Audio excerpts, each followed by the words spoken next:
apa humor dari agama-agama lain juga. Jadi dari Yahudi gitu Gus ya. Dari Kristen sudah karuannya adalah ledekin mulu kan Kristen. Ya, tapi ada kalanya mereka yang ledek. Nah, ada 3 orang. Gimana? Bicara agama mereka itu yang mana yang paling dekat dengan Tuhan? Inilah. Kenapa tuh? Ya, agama saya. Kenapa? Kita kalau panggil Tuhan kan Tuhan apa namanya? Bapak di surga. Hubungan anak dengan bapak. Katanya orang Belanda, orang Hindu. Hindu juga dekat. Om Swastu. Om sama ponakan kan dekat sekali. Kiai diem aja saya. Lah bagaimana ada? Ya boro-boro mau dekat. Manggil aja mesti pakai menara. Mesti pakai menara.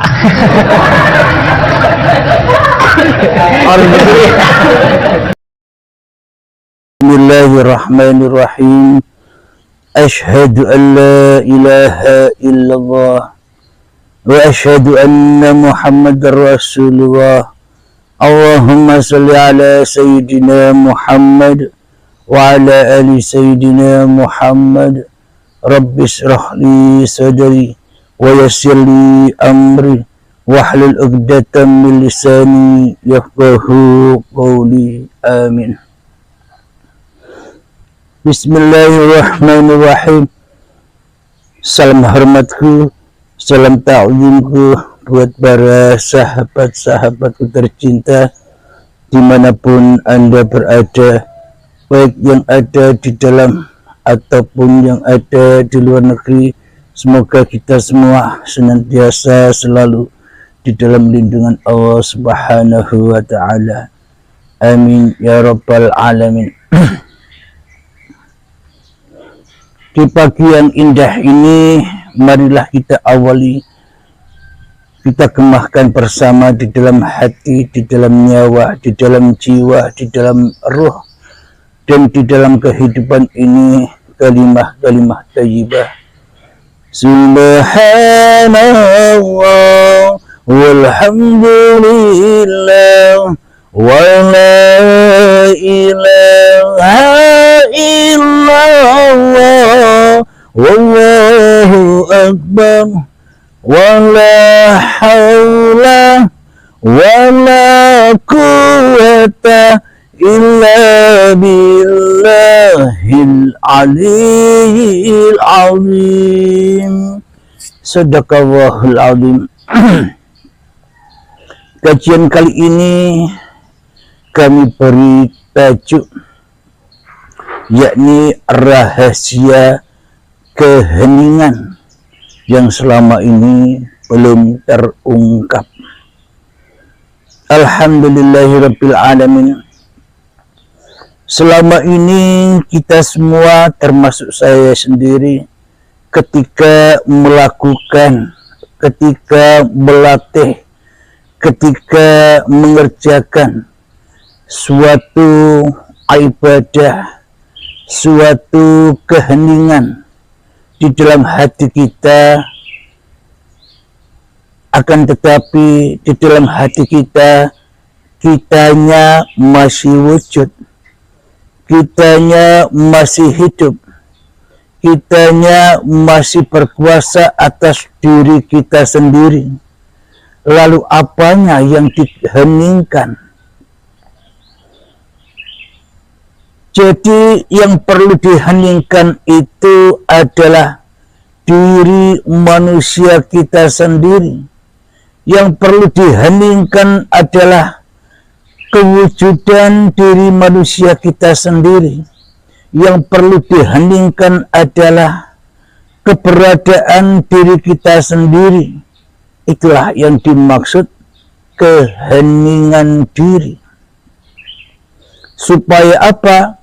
Supaya diri kita tak jadi Tuhan lagi.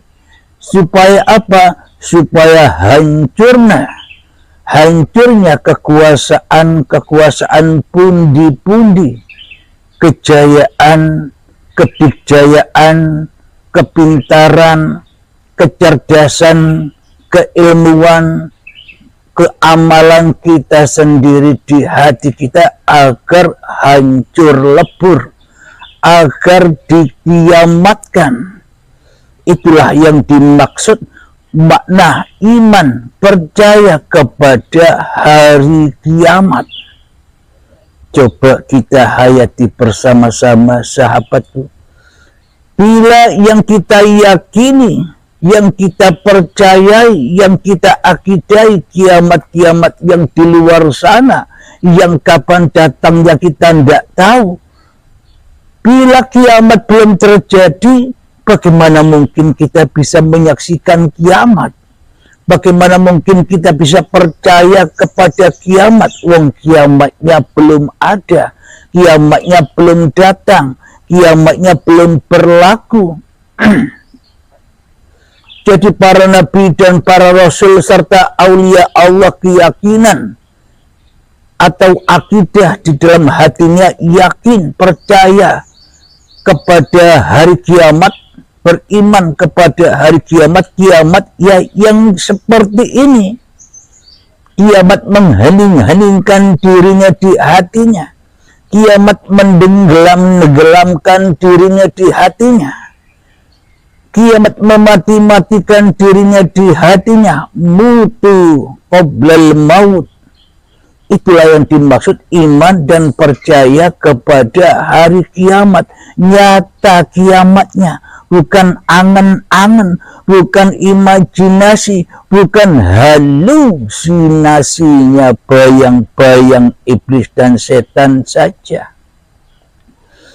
Akan tetapi dengan kiamat itulah maka hancurlah alam semesta ini. Dengan kiamat itulah maka hancurlah iblis dan setan. Dengan kiamat ini maka hancurlah diri kita bersama iblis dan setan serta hawa nafsu kita yang selama ini merajai hati kita. Inilah yang dimaksud kiamat itu. Bukan kiamat-kiamat versi bioskop, akan tetapi kiamatnya versi hati. Karena yang dipandang Allah bukan bioskopnya, karena yang dipandang Allah bukan laku-laku dohirianya, akan tetapi yang dipandang Allah hanyalah laku-laku batiniahnya. Iman itu ada di hati, Islam itu ada di hati, pasrah itu ada di hati, keselamatan itu ada di hati, bukan yang edo-edo ewai, bukan yang halusinasi yang ada di luar diri kita yang selama ini kita mengunggul-unggulkan bioskop daripada filmnya, kita mengunggul-unggulkan syariat daripada makrifatnya, kita mengunggul-unggulkan diri kita sendiri daripada mengunggulkan Tuhan yang menciptakan diri kita selama ini. Alhamdulillahirabbil alamin. Inilah keheningan rahasia yang belum terungkap, rahasia keheningan yang belum terungkap selama ini. Karena hal yang begini sangat disembunyikan oleh manusia-manusia yang pura-pura mengenal Allah, oleh manusia-manusia yang edo-edoi mengenal Allah. Akan tetapi ilmunya Allah di sini untuk dibagi kepada hamba-hambanya. Ilmu Allah di sini dibagi kepada orang-orang yang dikehendaki Allah. Siapa tahu kita semua termasuk saya dikehendaki oleh Allah untuk mutu qoblal maut, dikehendaki Allah untuk mengabdi dan menyembah yang sebenar-benarnya, mengabdi dan menyembah yang dimaui di sisi Allah. Alhamdulillahirabbil alamin. Jadi rahasia keheningan yang belum pernah terungkap selama ini yang bagaimana? Caranya bagaimana? Caranya ya terserah Anda. Posisi badan ini terserah Anda. Tak ada gambaran yang pasti untuk merealisasikan keheningan pada gambar raga ini, karena diam geraknya badan semuanya wajib diheningkan. Berdiri dan diamnya badan harus diheningkan. Ketika sholat harus diheningkan. Ketika ibadah harus diheningkan. Ketika berilmu harus diheningkan. Ketika kepintaran bendera harus diheningkan. Ketika kita merasa cerdas harus diheningkan. Di dalam bekerja harus diheningkan. Ketika kita mempunyai harta yang melimpah harus diheningkan. Pokoknya apapun peristiwa yang menghadapi kita, di dalam hati kita mutu qoblal maut, maknanya heningkan semua itu agar apa? Agar kita terbebas dari belenggu-belenggu api-api dunia, terutama belenggu api-api hawa nafsu kita sendiri. Contoh, ketika kita duduk, apa yang kita heningkan? Mari kita coba kita bacakan ayat di dalam Al-Insan, ayat pertama, agar kita nyambung, agar tertuju apa yang kita heningkan selama ini. A'udzu billahi minasyaitonir rajim. Bismillahirrahmanirrahim. Hal ata 'alal insani hinun minad dahri lam yakun syai'an madhkura. Yang artinya, bukankah pernah datang kepada manusia waktu dan masa yang ketika itu belum merupakan sesuatu yang dapat disebut. Nah, apa yang perlu diingat di dalam keheningan itu? Jangan ingat Allah, jangan ingat Tuhan, jangan ingat Gusti, jangan ingat Allah. Tak mampu kita mengingatnya. Kenapa? Karena bagaimana mungkin yang mati bisa mengingat yang hidup? Jadi yang hiduplah yang bisa mengingat yang mati, bukan yang mati mengingat yang hidup. Jadi apa yang perlu diingat? Yang perlu diingat di dalam keheningan itu yakni kebinasaan diri kita sendiri. Yang perlu diingat di dalam keheningan itu apalagi ketiadaan diri kita sendiri. Apalagi yang perlu diingat di dalam keheningan itu ketidakwujudan diri kita lagi. Apalagi yang perlu diingat di dalam keheningan itu ketidakhidupan diri manusia kita lagi. Sehingga terdiamlah diri manusianya.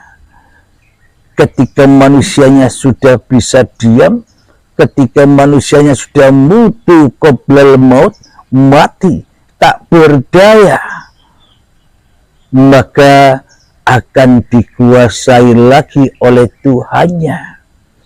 Jadi itu yang perlu kita ingat, ketiadaan diri kita, ketidakwujudan diri kita, ketidakhidupan diri kita, ketidakberdayaan diri kita, karena semuanya akan kembali kepada la haula wala quwata illa billah, maka akan teraplikasi sendiri la haula wala quwata illa billah oleh Allah sendiri. Bukan manusianya yang mengaplikasikan itu, tapi Allah lah yang mengaplikasikan itu semua. Dengan apa? Dengan diammu. Dengan apa? Dengan ketiadaanmu. Dengan apa? Dengan kematianmu di hatimu. Maka ketika kita sudah sampai titik nol, titik yang dituju, ketika kita sudah tak bisa apa-apa lagi, ketika kita tak bisa bersiapa-siapa lagi, maka di dalam surat Toha ayat yang ke-14, Bismillahirrahmanirrahim, Innani ana Allahu la ilaha illa ana fa'budni wa aqimis salata li dzikri, yang artinya sungguh aku ini Allah, tidak ada Tuhan selain aku, maka sembahlah aku dan laksanakanlah sholat, tegakkanlah sholat untuk selalu mengingat aku. Shadaqallahul azim. Jadi selama ini kita bayang-bayang kejadian kiamat yang di luar itu. Selama ini kan kita didongeng-dongengi oleh para guru-guru kita. Besok setelah hancur lebur kiamat, setelah trompet sangkakala sudah ditiupkan, maka hancurlah dirimu dan hancurlah seluruh alam ini, dan hancur pula iblis, setan, malaikat, semuanya hancur lebur. Tak ada satupun yang ada di alam semesta ini kecuali Allah berfirman, Innani ana Allah la ilaha illa ana. Siapa yang mengaku Tuhan selama ini, akulah Tuhan itu, ketika sudah tidak ada apa-apa lagi. Cerita dongengnya kan begitu, tapi sesungguhnya itu semua ceritanya hati kita sendiri ketika kita sudah mencapai mutu qoblal maut, sudah mencapai pintu baiat. Jadi di baiat itu ya dimatikan egonya, dimatikan kemanusiaannya, ditinggal dunianya, ditinggal cinta-cinta yang ada di dalam hatinya agar terbebas dari jerat-jerat hawa nafsunya. Itulah tujuan berbaiat. Kalau belajar sendiri silahkan. Alhamdulillahirabbil alamin. Bila hanya Allah yang ada, maka ketika itu ditiupkanlah trompet yang kedua, maka hari kebangkitan. Kebangkitan apanya?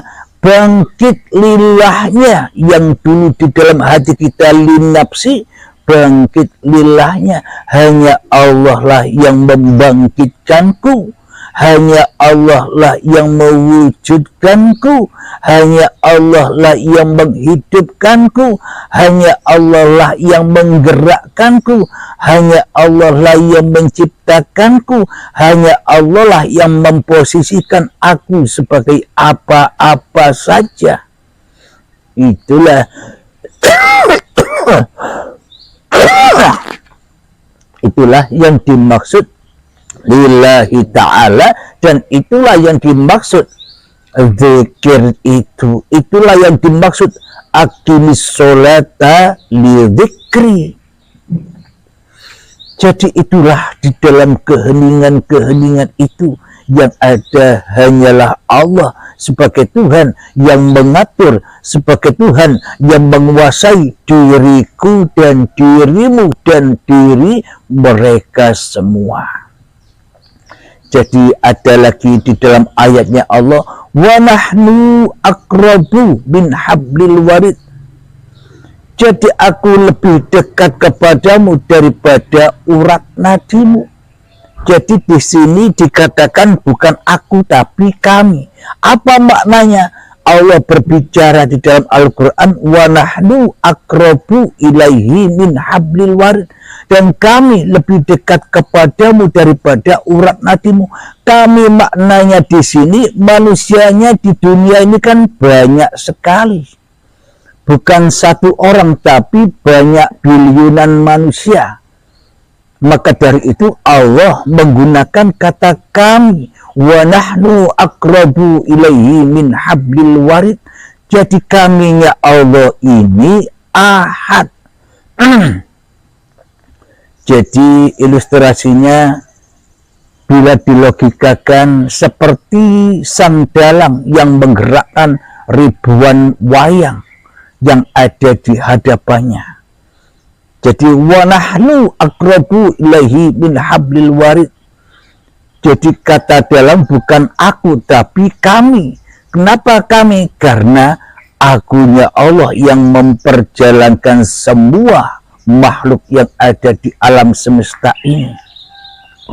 Jadi bagaimana mungkin kita bisa mengingat Allah sementara diri manusia kita masih ada?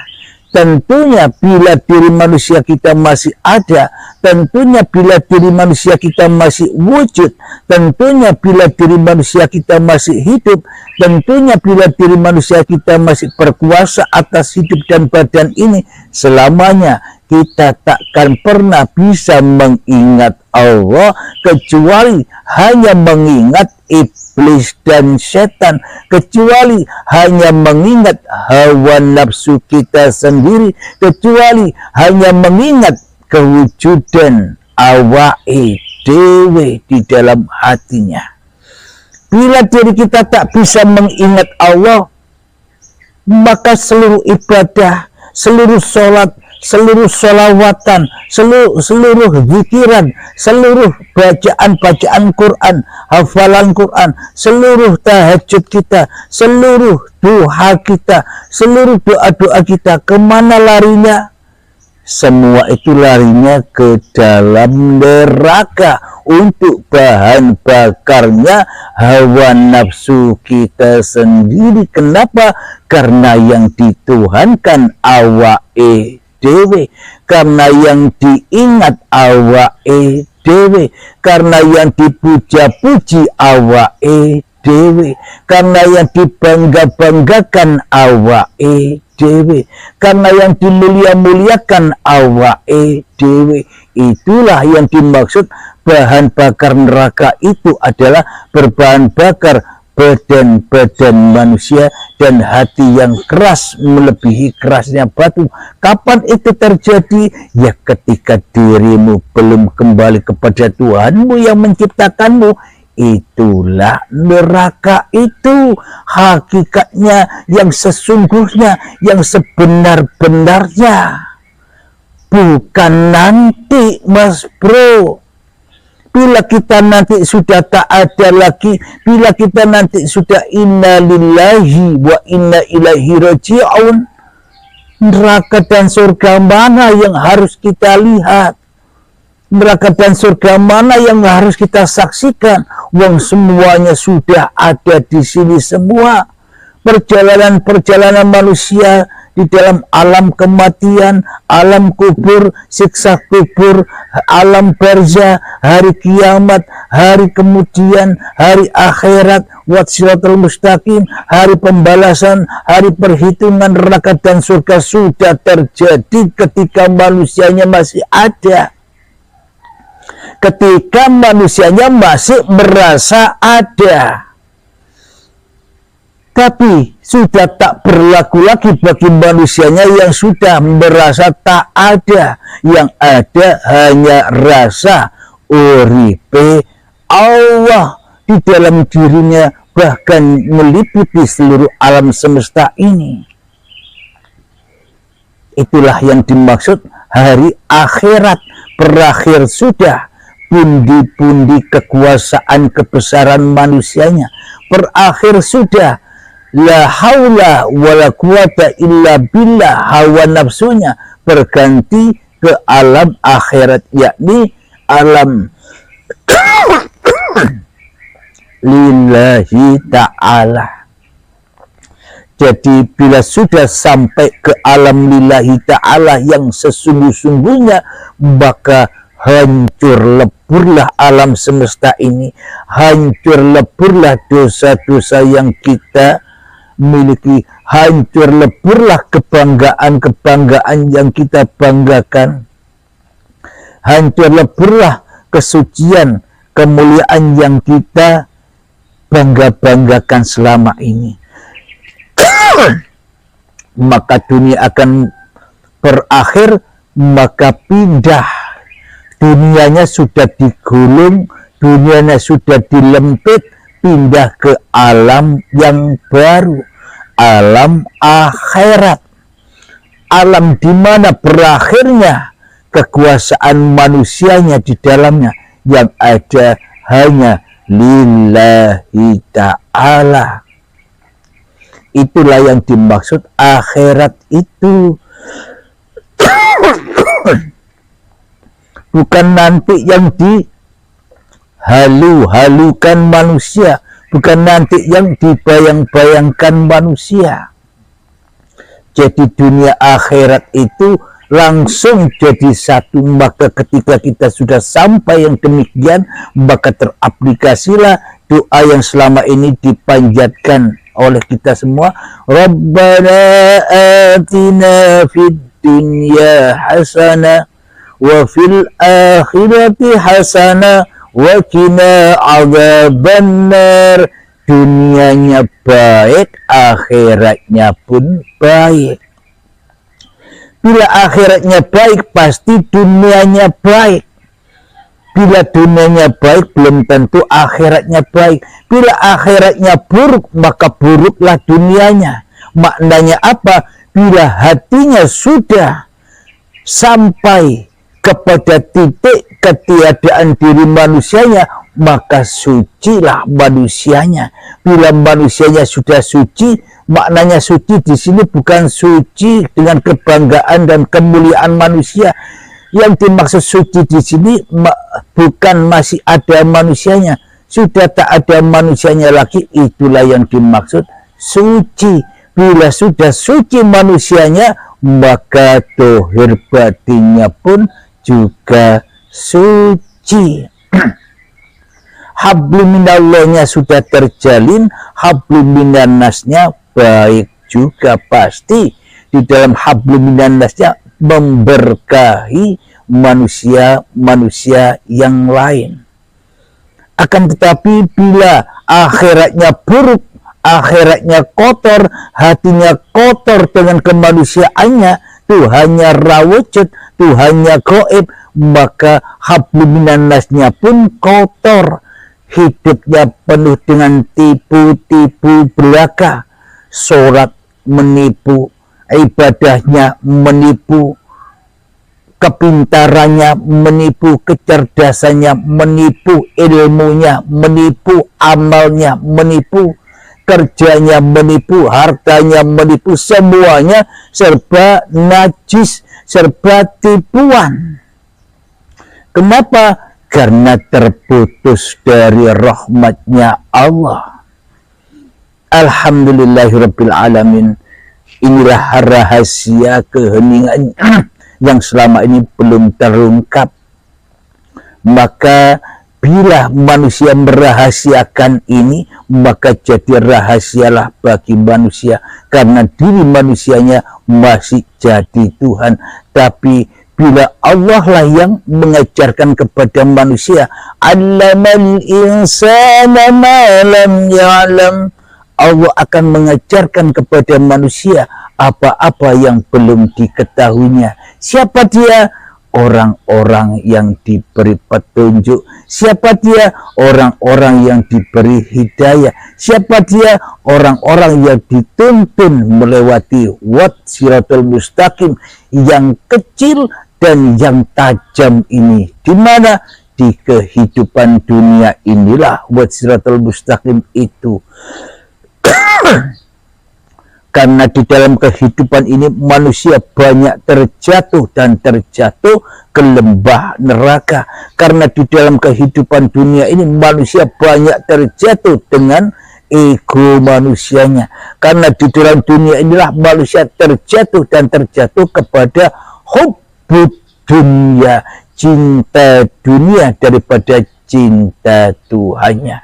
Maka dari itu manusia perlu dibaiat, Imam Mahdinya perlu dibaiat agar bisa berperang mengalahkan Dajjal, agar bisa membebaskan pajak-pajak yang ada di hatinya, agar tersembelihlah babi dan celeng. Siapa babi dan celeng? Ya hawa nafsuni dewi-dewi, agar Imam Mahdinya bangkit untuk memberantas angkara murka. Sebenarnya itulah cerita dongeng-dongeng yang selama ini kita dengar.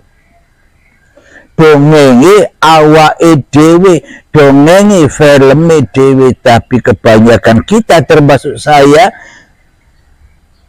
percaya kepada yang halusinasi daripada percaya kepada yang nyata.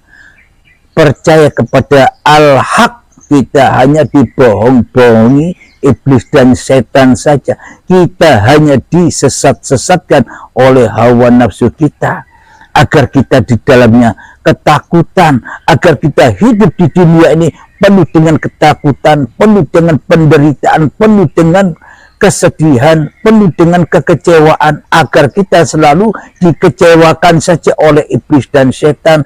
Salah sendiri kenapa menjadikan setan dan iblis menjadi Tuhan, menjadi pemimpin selama ini. Alhamdulillahirabbil alamin. Bila kita sudah sampai mengenal apa yang dimaksud keheningan yang sesungguhnya ini, maka yang ada hanyalah kedamaian, keindahan di dalam keabadian Tuhan. Di dalam ayat, ya ayyatuhan nafsul mutmainnah, wahai jiwa-jiwa yang tenang, jiwa-jiwa yang sudah diheningkan dari pengakuan-pengakuan manusianya, irji'i ila rabbiki radiyatan mardiyah, terbanglah kepada Tuhanmu yang kau rindukan, terbanglah pulang ke asal usulmu, ke tempat kau berasal, yakni kepada zatullah, kepada uripi Allah. Terbanglah dengan rela dan ridho tanpa terpaksa. Fadkhuli fi ibadi, ketika kau sudah pulang kepada singgasanaku di hatimu, innani anallah, maka engkau sudah lulus sebagai hamba-hambaku yang mengabdi. Engkau sudah lulus dari hamba-hambaku yang sudah lulus di dalam pengembaraan dunia ini, sudah lulus jadi manusia. Sudah kembalilah kepadaku. Wadkhuli jannati, itulah surga Allah itu. Bukan surga-surginya Dajjal, bukan surga-surginya setan yang kita damba, yang kita harap selama ini. Kan surga-surginya Dajjal, iblis dan setan. Kenapa? Karena kita tidak mau dibaiat. Dibaiat siapa? Dibaiat Dajjal. Bagi orang-orang yang tidak mau mengikuti Dajjal kan digergaji 3 kali, dibaiat. Maknanya kita lebih memilih Allah sebagai Tuhan kita daripada Dajjal, daripada hawa nafsu kita sendiri. Apa yang digergaji, apa yang diputus, harta-hartamu diputus, ditinggalkan. Ketika kita sudah berhasil meninggalkan harta-harta dan keinginan serta amal, kecerdasan, ilmu yang kita miliki sudah dihempaskan, maka ditanya lagi oleh Dajjal, ayo, tidak kapok? Kalau tidak kapok, tak sembelih lagi, tak gergaji lagi, digergajilah badannya. Dan yang ketiga, digergajilah hidupnya oleh Dajjal. Maknanya dibaiat oleh Dajjal. Setelah berhasil dibaiat oleh Dajjal, karena kita tidak mau masuk ke dalam surganya Dajjal, maka roh kita terbang kepada ruhullah. Di dalam syariatnya kita masuk nerakanya Dajjal, tapi hakikatnya kita masuk surganya Allah. Akan tetapi bila yang kita idam-idamkan surganya Dajjal, maka hakikatnya kita sudah masuk nerakanya Allah, yang mana apa yang kita harap-harapkan, apa yang kita cinta-cintai di dunia ini hanyalah membakar dan menyiksa hati kita saja.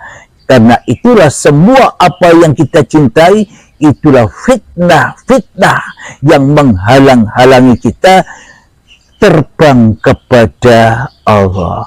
Semoga saya pribadi dan semoga kita semua senantiasa diberi petunjuk oleh Allah untuk melaksanakan itu semua. Amin amin ya rabbal alamin. Alhamdulillahirabbil alamin. Sebelum kita akhiri, marilah kita kembangkan sholawat dari mintaful bala. Allahumma salli ala sayyidina Muhammad wa azlili zalimin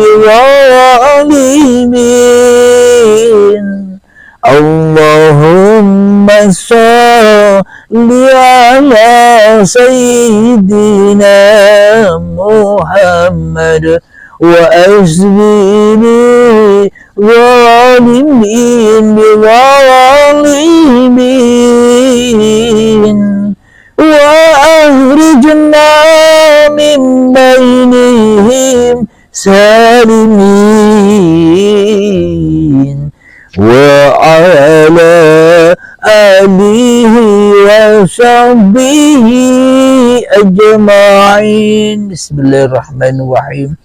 Allahumma ya qadiyal hajat, Allahumma ya mujibad da'awat, Allahumma ya rafi'ad darajat, Allahumma ya muhillal muskilat, Allahumma ya syafiyal amrat, Allahumma ya kafiyal muhimmat, Allahumma ya dafi'al baliyat.